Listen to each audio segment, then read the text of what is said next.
হযরত ওমর রাদিয়াল্লাহু আনহু বলে, ও সাহাবীরা, আরে আমার চোখে পানি দুনিয়ার কিছু জন্য না, আমার চোখের ভিতরে পানি দুনিয়ার কোনো কিছুর জন্য না। আমি ওমর কান্না করতেছি, আমি এত বড় দামি হইলাম আমার নিজের কারণে নয়, আমি এত বড় সম্মানে হইলাম আমার নিজের কারণে নয়। আমাকে আল্লাহ তোমাদের খলিফা বানাইছে, আমাকে আল্লাহ এত বড় বানাইছে আমার কারণে নয়। আমি তো নগণ্য একজন গোলাম ছিলাম, আমি এই মাঠের একজন রাখাল ছিলাম। এই মাঠের ভিতরে আমি সারাদিন রৌদ্রে পুড়িয়া বৃষ্টিতে ভিজিয়ে আমি ছাগল বকরি চড়াইতাম। আমার বাবা সকালবেলা ছাগল বকরিগুলো দিয়ে আমাকে মাঠের মধ্যে পাঠাই দিতেন, আবার বিকাল বেলা বাবার কাছে ছাগল বকরিগুলো গনে গনে আমি জমা দিতাম। আমি মরেছিলাম একজন রাখাল, আমার এত সম্মান ছিল না, আমার এত দাম ছিল না, আমার এত ইজ্জত ছিল না। আজকে সে রাখাল থেকে টান দিয়ে আল্লাহ পাক আমাকে ওয়ার্দ জাহানের খলিফা বানায়া দিছে। আগের কথাগুলো আমার মনে পড়ে গেছে, ওই রাখালগিরির কথাগুলো আমার মনে পড়ে গেছে, সেই জন্য আমার চোখ দিয়া পানি বের হয়ে গেছে।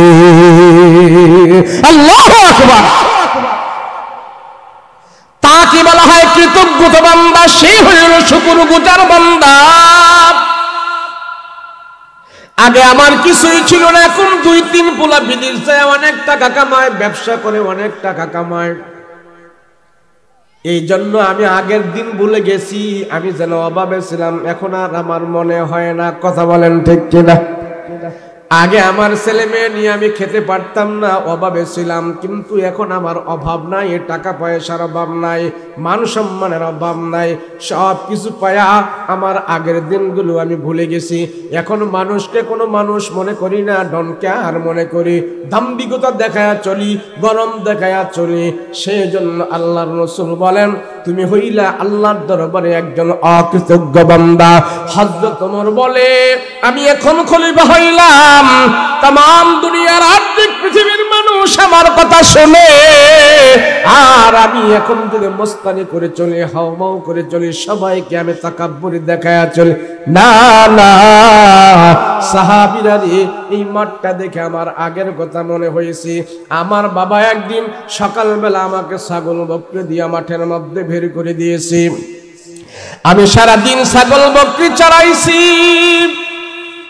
হযরত ওমর রাদিয়াল্লাহু আনহু মাঠের মধ্যে ছাগল বকরিগুলো নিয়া সারাদিন ঘাস পানি খাওয়ায়া বিকাল বেলা বাবার কাছে এনে জমা দিত। একদিন দুপুর বেলা প্রচন্ড রৌদ্রের মধ্যে হযরত ওমর ওই একটা ওটের নিচে যা বসে গেল। ওটের নিচে যা বসলেন একটু ছায়ার জন্য, আরামের জন্য। আর সে ওটটা হযরত ওমরের মাথার মধ্যে লাদায়া দিছি, মাথার মধ্যে লাদায়া দিছে। মাথা থেকে সেই পায়খানাগুলো সরাইতে ওমরের মনে নাই।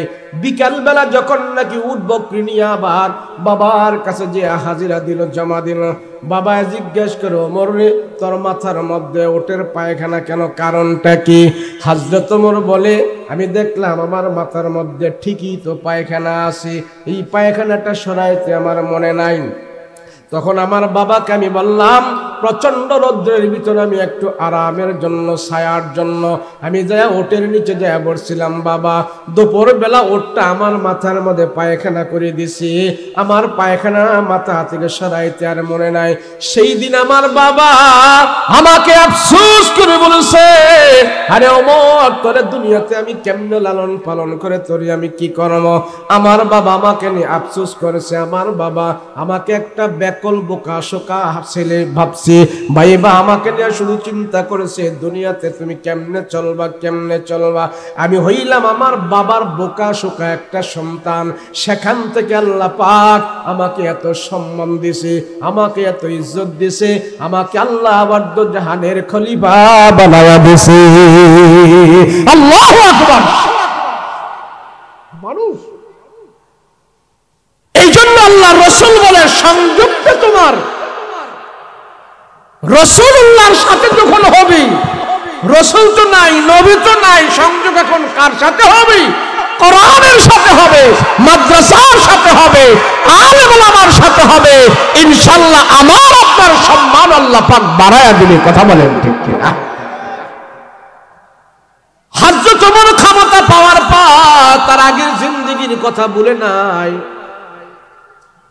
হযরত ওমর মদিনার প্রেসিডেন্ট হওয়ার পর, মুসলমানদের প্রধান হওয়ার পর আগের জিন্দেগি ভুলে নাই। আল্লাহ বলেন যারা কৃতজ্ঞ বান্দা হয়, যারা কৃতজ্ঞ বান্দা হয় আমি আল্লাহ তাদেরকে সব দিক দিয়ে আমি সাহায্য করি, আমি সাহায্য করি, আমি সব দিক দিয়ে তাদেরকে বরকত দান করি। হযরত ওমর হাঁটি হাঁটি পা পা করে রাতের বেলা কার বাসায় কি অবস্থা, কোন মানুষের ঘরে খাবার নাই, কোন মানুষের ঘরে অভাব, কোন মানুষের কি প্রয়োজন, সব কিছু রাতের বেলা ঘুরে ঘুরে ঘুরে ঘুরে দেখতেন আর হাঁটতেন আর খবর নিতেন কার কি প্রয়োজন, কার কিসের অভাব। হযরত ওমর মরুভূমি দিয়ে হাঁটতেছে, রাস্তায় মরুভূমির রাস্তা দিয়ে হাঁটতেছে হাঁটতেছে হাঁটতেছে। হযরত ওমর দেখতেছেন ওই মরুভূমির ভিতরে একটা তাঁবু গাড়া আছে, আর তাঁবুর সেখানে কৌটা দেখা যায়, আলো দেখা যায়, কেরোসিনের আলো দেখা যায়, ল্যাম্প দেখা যায়। হযরত ওমর হাঁটি হাঁটি পা পা করে যখন নাকি রাস্তা দেয়া যাচ্ছে আর কান লাগা শুনতেছে, ওই তাঁবুর ভিতর থেকে কান্না আসতেছে, ফেল ফেল করে কান্না আসতেছে, কান্না আওয়াজ হযরত ওমর পাইতেছে। একটু সামনে যখন গেল, এবার হযরত ওমর রাদিয়াল্লাহু আনহু দেখতেছে ঘরের ভিতরে একজন বৃদ্ধা মহিলা আওয়াজ করে করে বলতেছে, আমি যদি ওমরকে পাইতাম, হাসরের ময়দানে ওমরের সাথে যদি আমার দেখা হয়, আমি ওমরকে গলার মধ্যে গামছা লাগায়া টাইনা টাইনা জিজ্ঞেস করতাম, ওমর আমার খবর কেন তুমি রাখো নাই? আমার স্বামী কিছুদিন আগে জিহাদের ময়দানে গিয়া শহীদ হয়েছে, আমার ঘরে 3টা বাচ্চা আজকে 3-4 দিন ধরে কোনো খাবার পায় না, আমার ঘরের স্বামীর খবর রাখে নাই, আমার বাচ্চারও খবর রাখে নাই। আমিরুল মুমিনিন হয় হযরত ওমর, আমার ঘরের খবর রাখে নাই, একজন শহীদের পরিবারের খবর রাখে নাই। ওমরকে যদি হাসরের ময়দানে আমি পাই, ওমরের গলায় গামছা লাগায়া লাগায়া টাইনা টাইনা জিজ্ঞেস করব, কেন আমার খবর ওমর রাখে নাই? হযরত ওমর মহিলার ঘরের পিছনে দাঁড়িয়ে দাঁড়িয়ে কথাগুলো শুনতেছে আর নিজের নিজে ছোট মনে করতেছে আর বলতেছেন, আয় আল্লাহ, একজন মা ঘরের ভিতর থেকে আমাকে এরকম বর্ষনা দিতেছে, আমি তোমার আদালতে কি জবাব দেব, কি জবাব দেব? হযরত ওমর যায় ঘরের দরজার মধ্যে টাক টাক করে আওয়াজ দিল। আওয়াজ দেওয়ার পর ঘরের ভিতর থেকে বলো কে কে, মনে হয় কোনো মুসাফির আসছে। ঘরের ভিতর থেকে মহিলা বলে, আমার ঘরে কোনো খাবার নাই, আমি কোনো মুসাফিরকে খাবার দিতে পারবো না, যান যান, আমার ঘরে কোনো খাবার নাই, বের হয়ে যান, আমার ঘরে খাবার নাই, কোনো মুসাফিরকে আমি খাবার দিতে পারবো না। আগের কালে মানুষেরা রাতের বেলা মানুষের বাড়িতে যায় যায় ভিখারিরা ভিক্ষা করেছে, ভাত কালেকশন করেছে, এটা অনেক যুগের আগের কথা। হযরত ওমর যায় যখন নাকি মানুষের ওই মহিলার ঘরের দরজায় আওয়াজ দিছে, আর ভিতর থেকে মহিলা বলতেছে, আমার ঘরে কোনো খাবার নাই, আজকে কাউকে আমি ভিক্ষা দিতে পারবো না, চলে যান। আবার হযরত ওমর টাক টাক করে আওয়াজ করে, আর ভিতর থেকে মহিলা বলে, আমাকে বিরক্ত করবেন না, এক্ষুনি চলে যান, আমি আপনার জন্য ঘরের দরজা খুলবো না, সারা দিন সারা রাত ডাকলেও আমি ঘরের দরজা খুলবো না, চলে যান। আমার ঘরের ভিতরে অভাব, আমার 2-3টা সন্তান, এক মুহূর্তের জন্য তাদেরকে আমি খাবার দিতে পারি না, কেউ আমার ঘরের সামনে চলে যাও। হযরত ওমর রাদিয়াল্লাহু আনহু লজ্জায় পড়ে যায়, নিচে নিচে ছোট মনে করি আল্লাহর দরবারে হাত উঠে বলে, ও মালিক,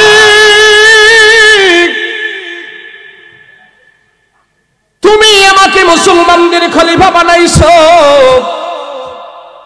আর আমার রাজ্যের ভিতরে আমার মদিনার শহরের মধ্যে একজন মহিলা আমাকে ভর্ৎসনা দিতেছে, তোমার আদালতে আমার জন্য অভিশাপ করতেছে।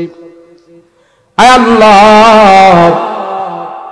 আমি দুনিয়াতেই তার সমাধান চাই, আখিরাতে যেন মহিলা আমার বিরুদ্ধে নালিশ না দায়ের করতে পারে। হযরত উমর দৌড়া চলে গেল, যা মুদির ম্যানেজারকে ডাক দিয়া বলতেছে, মুদির তাল হেনা, আয় আয় আয় আমার কাছে আয়, খাদ্য গুদামের ভান্ডারের চাবিটা আমার কাছে দাও। খাদ্য গুদাম থেকে গুদাম খুলি আটার বস্তা নিয়া দুইজনকে বলতেছি, দাও আমার পিঠের মধ্যে দাও, এই বস্তাটা আমার পিঠের মধ্যে উঠায়া দাও। সরদার দো আলমের এত বড় একজন সাহাবী, প্রধান সাহাবীদের ভিতরে থেকে একজন বড় সাহাবী, দুইটা আটার বস্তা নিয়ে আসছে, বলে একটা আমার পিঠের মধ্যে উঠায় দাও, আর একটা রাখো। দুজন তারা বলতেছে, ওগো আমিরুল মুমিনিন, আমরা থাকতে আপনার পিঠের মধ্যে আটার বস্তা থাকবে, এটা আমাদের কেমন কথা, কেমনে আমরা এটা মেনে নেব? দেন আমরা নিয়ে যাই। কোথায় নিয়ে যেতে হবে আপনি আমাদেরকে বলেন, সেখানে আমরা নিয়ে যাব। আমিরুল মুমিনিন ওমর বলেন, না না, এই আটার বস্তা আমার পিঠের মধ্যে উঠায় দাও, আমি হক আদায় করতে চাই। আমিরুল মুমিনিন ওমর রাদিয়াল্লাহু আনহু এত বড় একজন খলিফা, নিজের অপরাধী মনে করে নিজের পিঠের মধ্যে আটার বস্তা নিয়ে হাঁটে হাঁটে পা পা করে তাঁবুর সামনে চলে গেল। যা দরজার মধ্যে টাক টাক করে আওয়াজ করতেছেন, এ ঘরের দরজা খোলো। আর ওই মহিলা বলতেছে, কে আপনি? কে? বলে, আমি প্রথম রাতে তোমার ঘরের দরজায় টোকা দিয়েছিলাম, এখন আবার আসছি গভীর রজনীতে তোমার ঘরে। বলে, আমার ঘরে কোনো খাবার নাই, কোনো মুসাফিরকে আমি খাবার দিতে পারবো না। বলে, না না, খাবার দেওয়া লাগবে না, খাবার দেওয়া লাগবে না, আমি খাবার নিয়ে আসছি। মহিলাটা ভিতর থেকে ভয় পেয়ে গেছে, এত রাত্রে আমার ঘরে মনে হয় ডাকাত প্রবেশ করতে চায়। বলে, খাবার আনেন আর যা আনেন, আমি এত রাত্রে ঘরের দরজা খুলবো না, আমার ঘরে কোনো পুরুষ মানুষ নাই, আমি একজন বৃদ্ধা মহিলা, আমার ঘরে ছোট ছোট দুইটা সন্তান আছে, তাদেরকে আমি কোনো খাবার দিতে পারতেছি না, আপনি যে হন না কেন আপনি চলে যান। হযরত ওমর চিন্তা করলেন, মহিলাটা ডাকাতের ভয়ে ঘরের দরজা খুলতেছে না, আমি আর এখানে থাকবো না, তার যে প্রয়োজনে আসছে সেই প্রয়োজন মিটায় আমি চলে যাব। ওমর রাদিয়াল্লাহু আনহু বলে, মা, আমার পরিচয় আমি বলবো না, তবে তোমার ঘরের দরজার সামনে তোমার সন্তানদের জন্য খাবার আমি রেখে গেলাম, আমি চলে গেলাম, তুমি খাবারগুলো নিয়ে যাও। ওমর রাদিয়াল্লাহু আনহু ঘরের দরজার সামনে খাবারগুলো রেখে আটার বস্তা রেখে চলে গেল। আর তার কানের মধ্যে শুধু সেই কথাটা বাজতেছে, হায় রে, এই মহিলা যদি আল্লাহর আদালতে আমাকে বিরুদ্ধে যে নালিশ করেছে, আমার গলায় গামছা লাগা নাকি আমাকে সে হাসরের ময়দানে জিজ্ঞেস করবে। তার স্বামী কিছুদিন আগে জিহাদের ময়দানে যায় শহীদ হয়েছে, বাচ্চাগুলো এখন খাবার পায় না, শুধু কান্না করতেছে, আমি ওমর সেখানে কি জবাব দেব আল্লাহর আদালতে? আল্লাহর আদালতে মহিলাকে এই কথা বলে যখন চলে আসলো, ফজরের আযান দিল, আযানের ইমামতি করলেন। ইমামতি করার পর সাহাবায়ে কেরামদেরকে ডাক দিয়া বলে, ও সাহাবীরা, তোমাদের সামনে আজকে একটা বিচার হবে, যেই বিচার তোমাদের জন্য শিক্ষা হবে।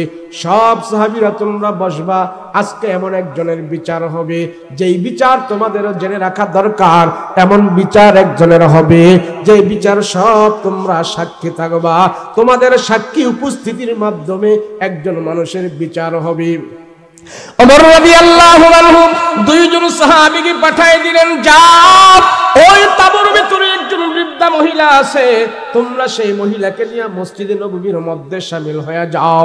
এমন তাঁবুর ঠিকানা বলল, সেখানে যাওয়ার পর মহিলারাকে যায় পাইলো, পাওয়ার পর দুই সাহাবী যায় বললেন, ও মা গো, আপনাকে হযরত আমিরুল মুমিনিন ওমর রাদিয়াল্লাহু আনহু আপনাকে বলেছে মসজিদে নববীতে যাওয়ার জন্য। বলে, কেন? কয়, আমরা জানি না কেন, তবে এতটুকু শুনেছি আজকে নাকি সেখানে একজনের বিচার হবে, এই বিচারের সাক্ষী আমরা সবাই নিজে হয়ে যাব। আসেন। বৃদ্ধা মহিলা থরথর করে ভয় পেয়ে যায়, হায় রে, রাতের বেলা হযরত ওমরকে আমি কত গালিগালাজ করেছি, আর এখন আমার বিচার মনে হয় মসজিদে নববীতে হবে। ওমরের কানে মনে হয় কেউ যেন আমার কথাগুলো লাগায়া দিছে, এই জন্য ওমর আমার প্রতি ক্ষিপ্ত হয়ে গেছে। বৃদ্ধা মহিলা থরথর করে কাঁপতেছে, চোখের পানি ফেলে ফেলে কান্না করতেছে, গো আল্লাহ, রাষ্ট্রের আমিরুল মুমিনিনকে আমি ক্ষুধার যন্ত্রণায় তারে অনেক বকাঝকা দিয়েছি, অনেক রাগ করেছি, গো আল্লাহ, এখন আমার কি হবে, এখন আমার কি হবে? হযরত ওমর আমাকে তালাশ করেছে, সবাইয়ের সাক্ষী রেখে নাকি আমার বিচার হবে, আমি এখন কর্মটা কি? বৃদ্ধা মহিলাকে ধরে ধরে যখন নাকি মসজিদে নববীতে ওমর রাদিয়াল্লাহু আনহুর সংসদে এসে হাজির করল, হযরত ওমর রাদিয়াল্লাহু আনহু দেখলেন ওই মহিলাটার সাথে দুইটা বাচ্চাও মহিলা নিয়ে আসছে। বাচ্চাও নিয়ে আসার পর হযরত ওমর ডাক দিয়া বলে, মা, পর্দা করে সুন্দর করে আসতেছেন, ভালো কথা, আপনি ওখানে থাকেন না গো মা, আমি আপনাকে একটু জিজ্ঞাসা করতে চাই, কি ব্যাপার, আপনি কয়দিন ধরে অনাহারে আছেন, কয়দিন ধরে আপনার সন্তানগুলো খাবার পায় না, আমি আপনার সব কথা শুনেছি, সব কথা শুনেছি। এই কথা বলার পর ছোট্ট বাচ্চারা ডাক দিয়া বলে, ও মা, এই ব্যক্তির হযরত ওমরের কথাটা শুনে আমার মনে হইতেছে রাতের বেলা যে মুসাফির আমাদের ঘরের দরজায় গিয়েছিল, মোটা কণ্ঠের একটা আওয়াজ দিয়ে আমাদেরকে বলেছিল খাদ্য রাখা আছে, এই কণ্ঠের আওয়াজটা এই ব্যক্তি থেকে আমরা পাইতেছি, ওনার আওয়াজটার মতোই তো রাতের বেলার আওয়াজ ছিল। মহিলা আরো ভয় পাওয়া গেছে, হায় রে, ওমরকে আমি যে এত গালিগালাজ করেছি, মনে হয় ওমর আমার ঘরের দরজায় দাঁড়ায় দাঁড়ায় শুনছি। হযরত ওমর বলে, ও মা, আপনি ভয় পায়েন না, ভয় পায়েন না, আপনাকে কষ্ট দেওয়ার জন্য এখানে আনি নাই। হযরত ওমর নিচ থেকে একটা গামছা নিয়ে মহিলার হাতের মধ্যে দিল, হাতের মধ্যে দিয়া বলে, এ মা, আমার কল্লাটা আগায়া দিলাম, আপনি গামছা দিয়ে আমাকে টাইনা টাইনা সবার সামনে আপনি দেখায়া দেন, আর আপনার মনের আশা আপনি পুরা করে দিন। হযরত ওমর বলে, তোমার ঘরের ভিতরে আমি খাবার দিতে পারি নাই, তুমি রাতের বেলা আল্লাহর আদালতে অভিযোগ করেছো, আল্লাহকে বলেছো হযরত ওমরকে পাইলে আমি গলায় গামছা লাগায়া টাইনা টাইনা হাসরের ময়দানে জিজ্ঞেস করব, আমি তোমার কথাগুলো শুনছি, হাসরের ময়দানে আমার গলায় গামছা লাগায়া জিজ্ঞেস করার আগে তুমি আমাকে মদিনায় এখন সবার সামনে টাইনা টাইনা জিজ্ঞেস করো। আমি হাসরের ময়দানে অপরাধী হতে চাই না। আমি ওমর, দুনিয়াতে আমার অনেক নাম আছে, সুনাম আছে, রাসূল বলেছেন নবীজির পরে নবী হইলে আমার নাকি আল্লাহ নবী বানাইতো। এতটুক সম্মান যে নবী আমাকে দিয়েছে, হাসরের ময়দানে আমি তকমা নিয়ে উঠতে চাই না, তোমার বদদুয়া নিয়ে উঠতে চাই না, তোমার অভিযোগ নিয়ে হাসরের ময়দানে আমি উঠতে চাই না। হাসরের ময়দানে তুমি আমাকে গামছা লাগায়া পরে বিচার করো। এই যে মসজিদ ভর্তি যত সাহাবীরা আছে, সবাইকে সাক্ষী রেখে আমি বলতেছি, আমার কল্লায় গামছা লাগায়া লাগায়া তুমি আমার টাইনা টাইনা এখন তুমি প্রতিশোধ নিয়ে নাও। তারপরও হাসরের ময়দানে আমার মনের ব্যাপারে আল্লাহর কাছে অভিযোগ কইরো না, আমার তুমি টেনে টেনে তোমার মনের ইচ্ছা তুমি পুরো করে দাও। সুবহানাল্লাহ। এটা ছিল নেতা। রাসূলের কাছ থেকে সে সমাজ পরিচালনা শিখেছে, নবীদের কাছ থেকে সে সমাজের ব্যবস্থাপনা শিখেছে। হযরত ওমর বলে, আমি রাসূলের ডাইনে বামে সামনে পিছনে নবীজির সব থেকে আমি রিমান হাসিল করেছি, আর সেই ইমাম দিয়া আমি রাষ্ট্র পরিচালনা করি। আমার রাষ্ট্রে এমন একজন মানুষ আমার বিরুদ্ধে তহমত দিবে, আমার বিরুদ্ধে আল্লাহর দরবারে অভিযোগ করবে, এই অভিযোগ নিয়ে আমি হাসরের ময়দানে দাঁড়াইতে চাই না। বলেন সুবহানাল্লাহ। তাহলে আমার দেশে যারা নেতাগিরি করে, আমার দেশে যারা সাবধানী করে, আমার দেশে যারা বিচারাচার করে, হযরত ওমর থেকে শিক্ষা নিয়ে যদি সমাজের ব্যবস্থাপনা করত, হযরত ওমরের বিন্দুমাত্র কিছু অংশ নিয়েও যদি তারা সমাজ পরিচালনা করত, এই সমাজে এত চোর বাড়ত না। কথা বলেন ঠিক কিনা? হযরত ওমর, মদিনায় একবার ভূমিকম্প আরম্ভ হয়েছে, মদিনার ভূমিকম্প, ছেলে মেয়ে নারীরা বৃদ্ধ মানুষেরা ঘর থেকে বের হয়ে গেছে, মাটি কাঁপাকাঁপি শুরু করছে। তো গরিব মানুষ, বৃদ্ধা মহিলা এরা ঘর থেকে বের হয়ে হাউমাউ করে কাঁদতেছে, মাটি নাড়াচ্ছে, গাছপালাগুলো নাড়তেছে। হযরত ওমর রাদিয়াল্লাহু আনহু তখন রানিং প্রেসিডেন্ট। হযরত ওমর ঘর থেকে বের হয়ে দেখলেন ব্যাপার মদিনার মাটি নাড়াচাড়া করতেছে, মানুষগুলো সব অসহায় পড়েছে। হযরত ওমর চিন্তা করলো, আমি এই রাষ্ট্রের বর্তমান প্রেসিডেন্ট, আর এই মদিনার মাটিতে আমার রাসূল ঘুমিয়ে আছে। সেই রাসূল থেকে আমি ঈমান গ্রহণ করে সেই ঈমান দিয়ে আমি রাষ্ট্র পরিচালনা করি, আমার কোথায় কি ভুল হয়েছে? তো নিজে মুরাকাবায় বসে গেল। আমার কোন অন্যায়ের কারণে মনে হয় মদিনার মানুষগুলোর এত কষ্ট দিচ্ছেন আল্লাহ পাক। মুরাকাবা মুশাহাদায় বসে হযরত ওমর চিন্তা করতেছে, আমার কোন গুনাহ হয়েছে, আমি কি অপরাধ করেছি? না হয় মদিনায় এই মুসলমানের উপরে এত বিপদ আসলো, মানুষগুলো থরথর করে কাঁপতেছে, কান্না করতেছে, কারণটা? হযরত ওমর মুরাকাবা মুশাহাদায় বসে যায়। মুরাকাবা মুশাহাদা করে চিন্তা করে দেখতেছে, না না, আমি তো এমন বড় কোনো পাপ করি নাই, বড় কোনো অন্যায় করি নাই, তারপরেও মদিনার বুকে আল্লাহ পাক এমন গজবটা কেন দিল, কারণটা কি? হযরত ওমর চিন্তা ভাবনা করে দেখতেছি, আমি ওমর রাসূল থেকে ঈমান গ্রহণ করেছি, রাসূলের ডাইনে বামে সামনে পিছনে থেকে ঈমান গ্রহণ করেছি। ওই ঈমান দিয়ে আমার মদিনা আমি পরিচালনা করি। এই মদিনার 3.5 হাত নিচে আমার রাসূল ঘুমন্ত আছে, আর আমি 3.5 হাত উপরে আছি। এরপর আল্লাহ পাক গজব দিয়া কেন মদিনার মাটিগুলো কাঁপাকাঁপি করবে, মদিনার মানুষগুলোকে কেন কষ্ট দিবে? মদিনার মানুষের চোখের মধ্যে পানি দেখা যাচ্ছে, গরু বাছুর নিয়ে তারা সব বের হয়ে গেছে। হযরত ওমর বলে, তাদের কষ্ট যদি হয় আর আমি ওমর যদি প্রেসিডেন্ট হই, হয়তো কোনো লাভ নাই। কোন কারণে হইল, কারণটাকে আমি একটু জানতে চাই। আমি ওমর তো ইচ্ছা করে কোনো কবিরা গুনাহ করি নাই, তাহলে আমার প্রেসিডেন্ট বানায়া, আমাকে আমির বানায়া আল্লাহ মদিনায় কেন ভূমিকম্প দিবে? হযরত ওমরের মাথার মধ্যে এটা ধরতেছে না, কেন আল্লাহ এমন করে? ইমানদারের শাসন, ইমানদারের শাসন। হযরত ওমরের হাতের মধ্যে যে চাবুক ছিলেন, ব্যাট ছিল, মদিনার সব মানুষদের দেখতেছে, হাউমাউ করে কান্না করে। হযরত ওমরের হাতের ভিতর থেকে চাবুকটা বের করে, মদিনার মাটির মধ্যে জোরে জোরে করে 3টা আঘাত করলেন। এ মাটি থাম থাম,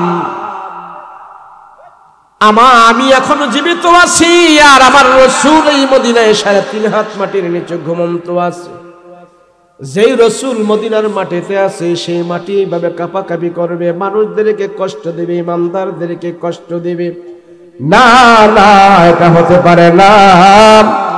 হযরত ওমর মাটি যে কাঁপাকাঁপি করতেছে, ভূমিকম্প নাড়াচাড়ি করতেছে, হযরত ওমর হাতের চাবুক দিয়ে এমন জোরে জোরে 3টা আঘাত করে বলছে, মাটি থাম, এক চুল পর্যন্ত নাড়াচাড়া করবা না। আমার নিজের মতে আমি মদিনার রাষ্ট্র পরিচালনা করি না, আমার ওমরের ব্রেন দিয়ে আমি মদিনার রাষ্ট্র পরিচালনা করি না, আমার রাসূলুল্লাহর তরিকা অনুযায়ী আমি মদিনার ব্যবস্থাপনা কায়েম করেছি। মদিনার মানুষদের খবর নেই, মদিনার রাষ্ট্র আমি ওমর আমার নিজের মধ্যে চালাই না, আমার রাসূলুল্লাহর আদর্শ মতো আমি চালাই। তাইলে কেন মদিনার মানুষদেরকে কষ্ট দিবা পারবি না? থাম, এই থাম থাম বলে যখন নাকি ওমর মদিনার মাটিতে আঘাত করেছি, আজ পর্যন্ত 14 বছর হয়ে গেছে, 1400 বছর হয়ে গেছে। 1400 বছর ভিতরে এখন পর্যন্ত মদিনার মাটিতে কোনদিন আর ভূমিকম্প হয় নাই, কোনদিন হয় নাই। ইমানদারের শাসন, ইমানদারের আঘাত এত আল্লাহ কবুল করেছে। ওমর, তুমি বলছো তোমার নিজের মতো রাষ্ট্র পরিচালনা করো নাই, তুমি বলছো রাসূলুল্লাহর মতো তুমি সমাজ পরিচালনা করো, আমি আল্লাহ ওয়াদা করেছি আর মদিনার মতো ভূমিকম্প দেব না। সুবহানাল্লাহ। আজ 1500 বছর মদিনার হেরামের হুদুদে, মদিনার সীমানায় ভূমিকম্প এখন পর্যন্ত হয় নাই। সুবহানাল্লাহ। এখান থেকে আমাদের জন্য শিক্ষা, আমাদের সমাজ ব্যবস্থা, আমাদের রাষ্ট্রীয় ব্যবস্থা, আমাদের রাষ্ট্রীয় কাঠামো যদি আজকে তাদের আদর্শ নিয়ে যদি আমাদের সমাজ ব্যবস্থা হয়, আমাদের রাষ্ট্রীয় ব্যবস্থা হয়, তাহলে আমাদের এই রাষ্ট্রের ভিতরে আল্লাহর বড় বড় গজব আযাব থেকে আমরা মুক্ত থাকব। কথা বলেন ঠিক কিনা? তাহলে আমরা গুনাহ বেশি করব না? কথা কয় না? গুনাহ বেশি করব? হ্যাঁ, এখানে যারা আছেন আজকে সকালে কোরআন তেলাওয়াত করছেন কি?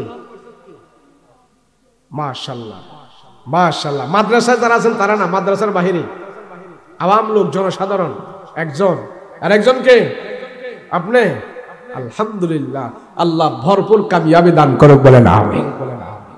আমরা এমন এমন জায়গায় যাই, এখানে তো তেমন না, বহুত লোক থাকে, অঞ্চলের বিভিন্ন এলাকার নাম বলবো না, অনেক লোক থাকে। যদি জিজ্ঞেস করি আজকে সকালে কোরআন তেলাওয়াত করছেন কে, একজনেরও হাত ওঠে না, একজনেরও হাত ওঠে। অথচ আপনারা এখানে 2-3 যাই হাত উঠাইছেন। বর্তমান যুগের জন্য যারা সকালবেলা কোরআনে কারীম তেলাওয়াত করতেছে, বর্তমান সময়ের জন্য আপনি ধরে নেন এই ব্যক্তিটা দিনের শুরুতে সবচেয়ে বড় উত্তম একটা ইবাদত করেছে, এবং যেই মহল্লায় করেছে, যেই সমাজে করেছে, ওনার দ্বারা সেই সমাজে, সেই মহল্লায় আল্লাহর রহমত, আল্লাহ অবধারিত শুরু করে দিলেন। একটা ব্যক্তি যদি এইভাবে কোরআন তেলাওয়াতের কারণে সমাজে রহমত আসে, তো একটা মাদ্রাসার ভিতরে যে হাজার হাজার ছেলেরা পড়াশোনা করতেছে, রাতের বেলা 3টা বাজে উঠে তারা যে কোরআনে কারীম তেলাওয়াত করতেছে, আর এই তেলাওয়াতের আওয়াজ আল্লাহ মাত্র এলাকার যত মুর্দারা কবরের ভিতরে আছে, সবার কবরের ভিতরে আল্লাহ নেকি বানিয়ে পৌঁছায় দিতেছে। কথা বলেন ঠিক কিনা? তাহলে মাদ্রাসাগুলো দরকার আছে না নাই? বলেন আছে না নাই? মাদ্রাসা যদি না থাকতো, আপনি একটু চিন্তা করেন তো, যদি হুজুর না থাকতো, আলেম ওলামা না থাকতো, মাদ্রাসা না থাকতো, অবস্থাটা কেমন হইতো? হিন্দু আর আমার মধ্যে কোনো তফাৎ থাকতো? কথা বলেন না? খ্রিস্টান আর আমার মধ্যে কোনো তফাৎ থাকতো? তাহলে আমার ঈমান, আমল, সুন্নাহ, আখিরাতের জিন্দেগি, জান্নাত, এগুলি সব সহজ করে দিয়েছেন এই মাদ্রাসার ফ্যাক্টরি। কথা বলেন ঠিক কিনা? মাদ্রাসাগুলো জারি রাখবেন তো ইনশাআল্লাহ? ছেলে মেয়ে মাদ্রাসায় দিবেন তো ইনশাআল্লাহ? দিবেন তো ইনশাআল্লাহ? আল্লাহ সবাইকে কবুল করেন, বলেন আল্লাহুম্মা আমিন। আল্লাহ সবাইকে মাদ্রাসার সাথে সম্পৃক্ত থাকার তৌফিক দান করেন, বলেন আল্লাহুম্মা আমিন। আপনারা অনেকক্ষণ পর্যন্ত এখানে বসে আছেন, আপনাদের ধৈর্য আছে। আমি আরো অনেক আগেই বসার কথা ছিল, কিন্তু বিভিন্ন উলামায়ে কেরাম এত সুন্দর বয়ান করছে, আপনার ঘরে কেমনে আবার আমি চলে আই আগে আগে। এই যে এতক্ষণ বয়ান শুনছেন, এরপরে আপনার এতক্ষণ পর্যন্ত বসে আছেন, বলেন এই বসা থাকাটার ভিতরে লাভ হয়েছে কি? শেষ শেষ লাভ হয়েছে কি বলেন দেখি? আজকের এই মাহফিলের কারণে আপনারা এখানে ধরেন না 8টা থেকে নিয়ে এখন 12টা পর্যন্ত 4.5 ঘন্টা এখানে ব্যক্তি বসা ছিলেন, এই 4.5 ঘন্টা আপনাদের কি লাভ হইল বলতে পারেন? হ্যাঁ, লাভটা একটা লাভ, অনেক লাভ হয়েছে, এর ভিতরে একটা লাভের কথা বলি। এই যে 4 ঘন্টা এখানে আপনারা বসেছিলেন, আপনার 50, 60, 70 বছরের হায়াত থেকে আজকের এই মাহফিলের 4টা ঘন্টা আল্লাহর আদালতে গুনাহমুক্ত হয়ে পৌঁছে গেছে। বলেন এখানে যে বসেছিলেন কোনো গুনাহ করছেন আপনারা? এই গুনাহ করছে?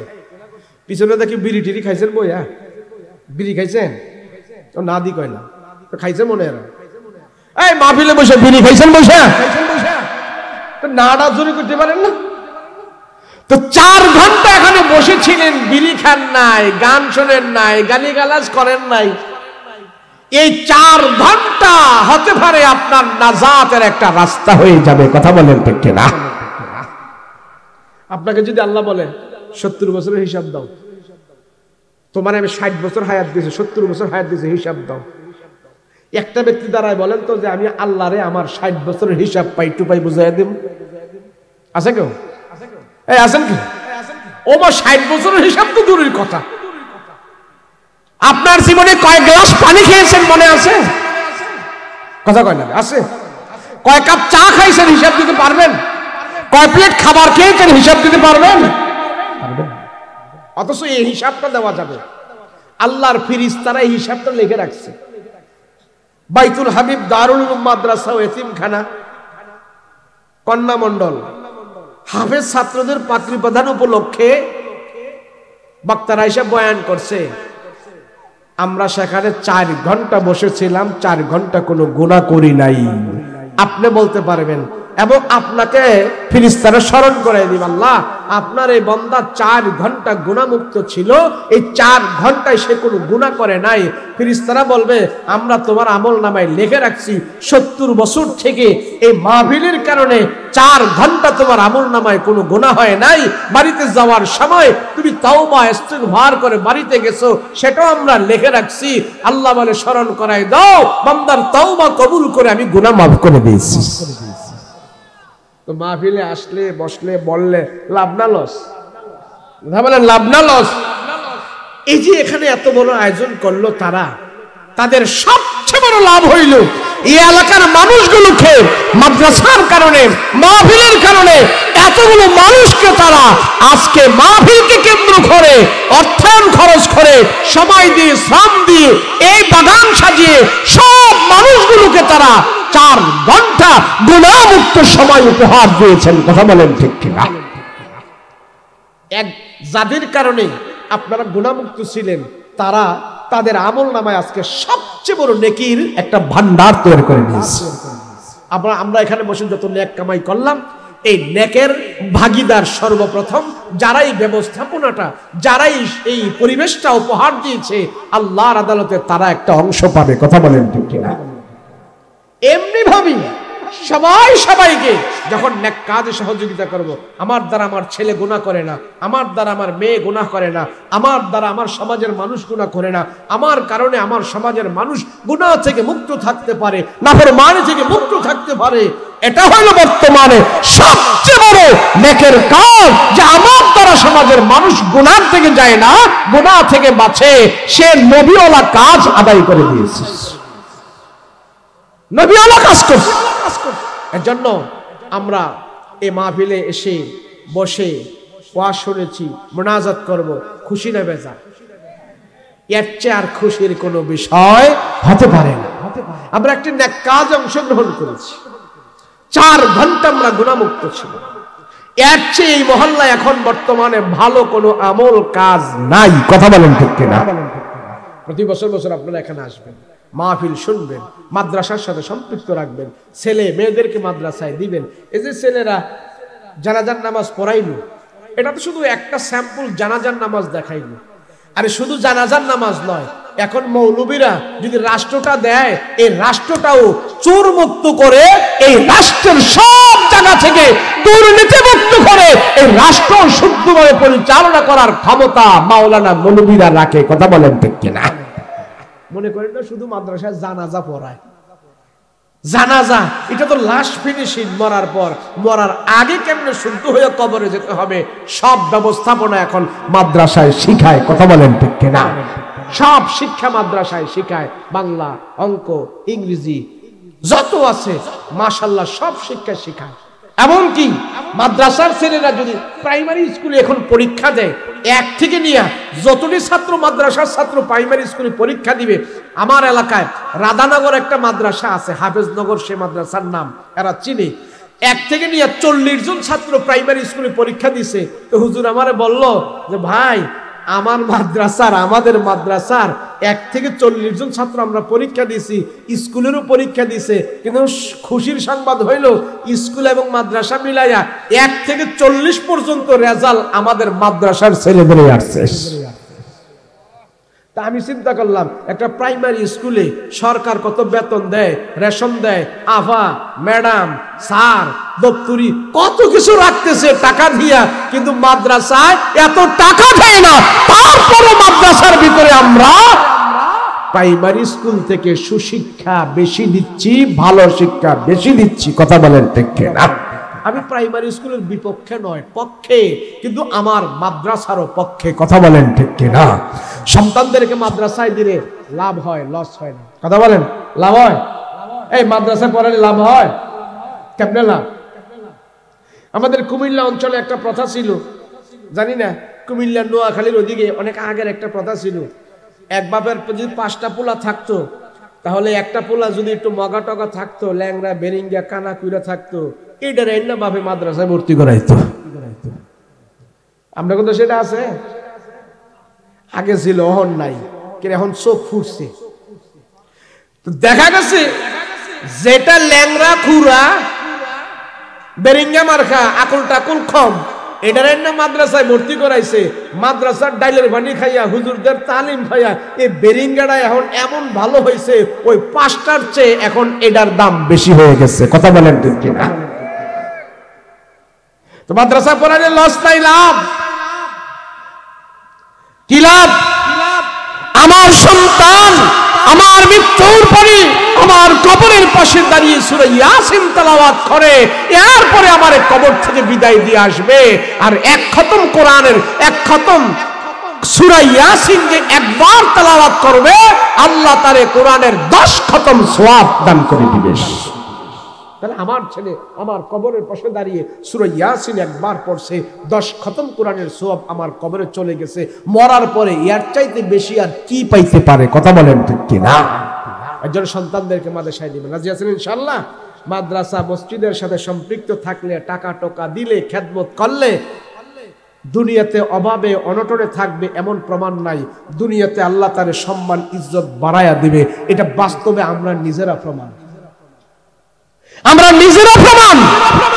মাদ্রাসায় জায়গা জমি দিয়ে টাকা দিই, মানুষ দুনিয়াতে অভাবে পড়ে যাবে, নিঃস্ব হয়ে যাবে, এমন নজির নাই। আল্লাহ তারে আরো সম্মান বাড়ায়া দিবে। কথা বলেন ঠিক কিনা? যাই হোক, অনেক কথা বললাম। আল্লাহ এই কথাগুলোর উপরে আমল করার তৌফিক দান করেন। এই মাদ্রাসাকে আল্লাহ কবুল করেন। বলেন আল্লাহুম্মা আমিন। জোরে বলেন আল্লাহুম্মা আমিন। আল্লাহ এই মাদ্রাসাকে কবুল করো। আল্লাহ যারা জায়গা দিল, যারা টাকা দিল, যারা পয়সা দিল, যারা শ্রম দিল, যারা বুদ্ধি দিল, যারা পরামর্শ দিল, যে যেইভাবে সহযোগিতা করতেছেন, প্রত্যেকের সহযোগিতা আল্লাহ দুনিয়া আখিরাতে তুমি খায়ের ও বরকত দান করো। বলেন আল্লাহুম্মা আমিন।